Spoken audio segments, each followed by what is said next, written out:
Oke, welcome back. Kita lanjutkan dengan penjelasan pembahasan tentang Peter Pan.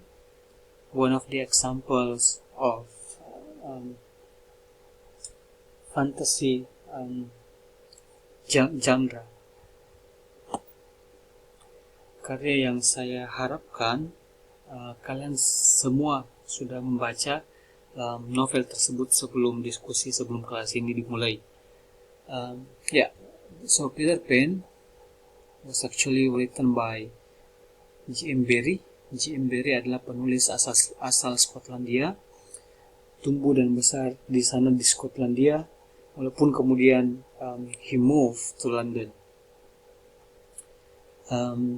Not only writing novels, but he is very popular as a playwright as well.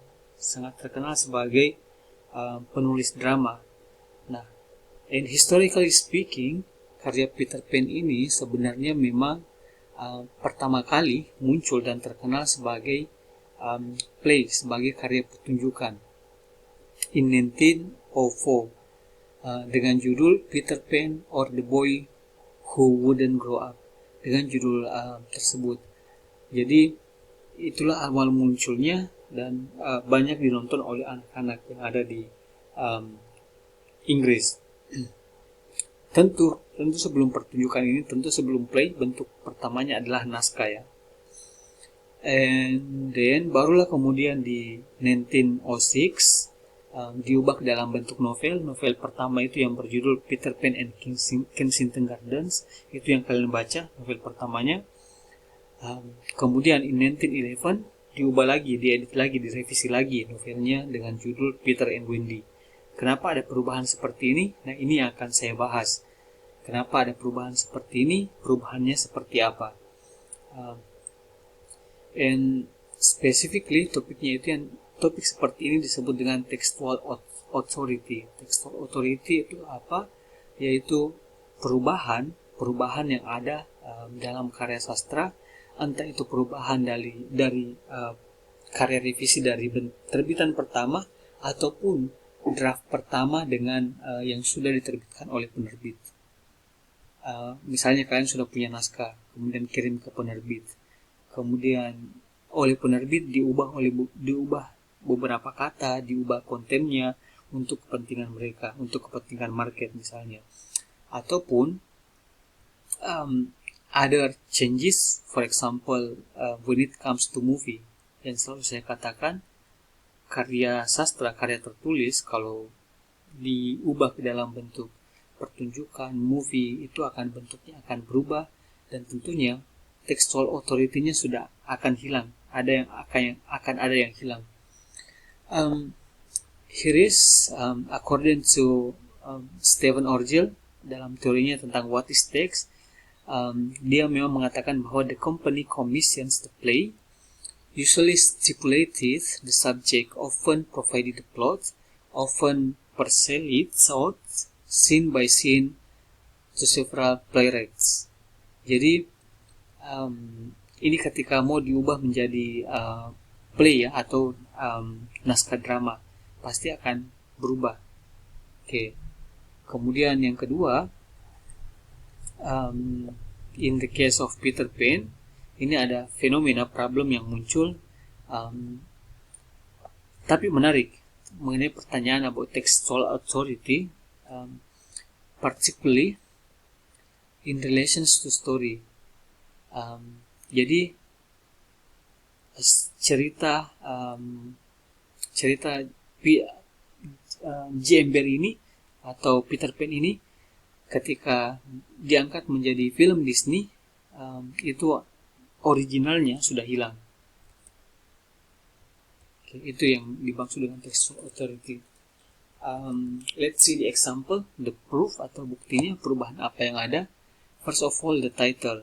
Jadi Broadway producers Charlie Frohman enthusiastically agreed to produce the play. Jadi dia sepakat untuk memproduksi naskah drama dari J.M. Barrie, tapi dengan syarat he made a couple of suggestions to the author. Dia menyarankan beberapa hal kepada J.M. Barrie. Salah satunya, the title simply diubah menjadi Peter Pan. Padahal naskah Barrie ini berjudul The Great White Father.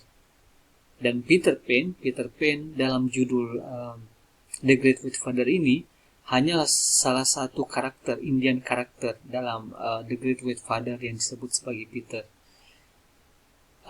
Nah, ini hal yang menarik untuk diteliti lebih lanjut, untuk didiskusikan lebih lanjut.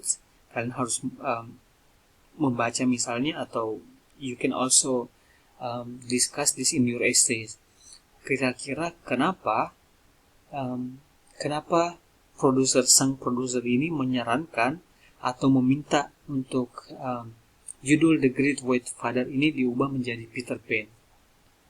Entah apakah karena kepentingan marketing supaya banyak yang nonton, ataukah karena kepentingan supaya menarik saja bagi anak-anak, or is it because ada sesuatu yang disinggung? Misalnya ketika mengatakan The Great White Father ini hanya akan membahas, ini eksklusif untuk kaum kulit putih karena White Father. Itu mungkin ini hanya asumsi and need to be proven melalui penelitian. Nah, itu hal-hal yang menarik untuk diangkat tentunya. Like why? Perubahan yang lain adalah dari casting, the cast. Ini bukan perubahan ya. Pertanyaan atau keganjalan-keganjalan lain pada casting. Jadi masih dengan produser yang sama tadi, beralasan bahwa a man will be wrong for the part. Maksudnya di sini adalah Peter Pan. If they cast a boy, the other children will have to be scaled down in the proportions. Jadi kenapa? Jadi kalau misalnya dimainkan oleh laki-laki, maka proporsi antara proporsi anak antara laki-laki dan perempuan itu akan berubah. Makanya dia kemudian meminta yang memainkan Peter Pan, as you can see in the picture, ini rata-rata perempuan, semua perempuan. Kenapa bukan laki-laki? Like why? Nah, ini bisa dilihat dari segi gender misalnya. Ini ada satu tambahan. English law prohibited the use of minors under 14 on stage after 9 p.m. So a woman it was. Entahkah karena tidak ada anak laki-laki yang pas waktu itu, yang dianggap pas untuk memainkan peran ini sehingga mengambil perempuan, ataukah karena ada kepentingan lain. Bukan hanya dari karakter Peter Pan, tapi dalam naskah aslinya juga bisa dipertanyakan Wendy. Wendy itu adalah nama laki-laki, tapi oleh penulis sendiri, J.M. Barrie itu mengkarakterkan Wendy sebagai seorang anak perempuan. That's the things that you can discuss further in terms of gender. Nah, sementara dalam hal revisi, ada frase di naskah aslinya itu yang mengatakan bahwa, ada frase di naskah revisinya yang mengatakan, "Today will be an awfully big adventure," which is Peter's famous exclamations was added for the play's first revival at Christmas 1905. Jadi ini kan pertama kali dimainkan 1904. Nah, pada saat diputar lagi, ini mungkin sudah beberapa kali, pada tahun 1905, ditambahkan frase ini. Kenapa kira-kira? Is it why? Nah, ini salah satu alasannya, mungkin karena setelah Perang Dunia Pertama. Produksinya itu dilakukan setelah Perang Dunia Pertama, dan Perang Dunia Pertama kan many people died dalam Perang Dunia Pertama. Jadi entah mungkin frasa tersebut digunakan untuk mengencourage yang lain, atau malah how do we call it, mematahkan semangat yang lain. Itu yang harus di take a look. ada satu hal ini lebih menarik lagi. Berry had also inserted a line about the necessity of fairy dust to fly. Juga ditambahkan tentang fairy dust, butir peri, debu peri yang diperlukan untuk fly. Kenapa? Karena permintaan London Ambulance Service yang ternyata ini menarik sekali, yang mendapat banyak yang menerima telepon tentang banyaknya anak-anak yang mencoba terbang sehingga mereka kecelakaan, then needing medical care.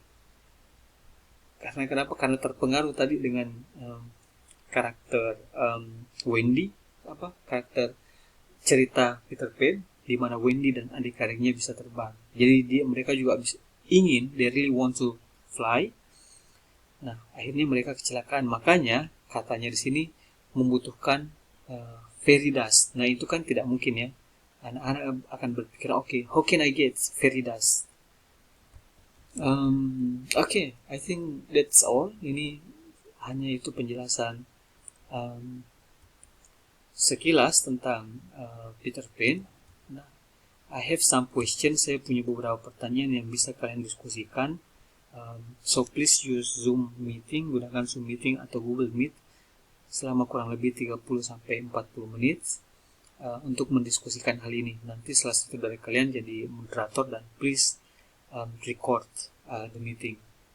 Pertanyaan misalnya pertanyaan kritis. Nah, sebelum masuk ke Zoom meeting, kalian bisa cari tahu dulu, pikir dulu apa jawabannya kira-kira ini, apa yang mau dibahas, diangkat. For example, mengapa Peter Pan digambarkan sebagai anak kecil yang tidak mau tumbuh? Kenapa? Sementara di sisi lain, Wendy yang juga sudah berpendapat bahwa dia ingin menjadi dewasa. Kenapa pendapatnya seperti itu? Bagaimana gender digambarkan dalam cerita? Tadi saya sudah singgung sedikit, tapi you can elaborate more. Apa itu dan di mana itu Neverland? Dan bagaimana mungkin kalian sering dengar, bagaimana kira-kira pengaruh Neverland ini di anak-anak? Apa peranan karakter berikut dan bagaimana keterkaitan mereka dengan karakter utama?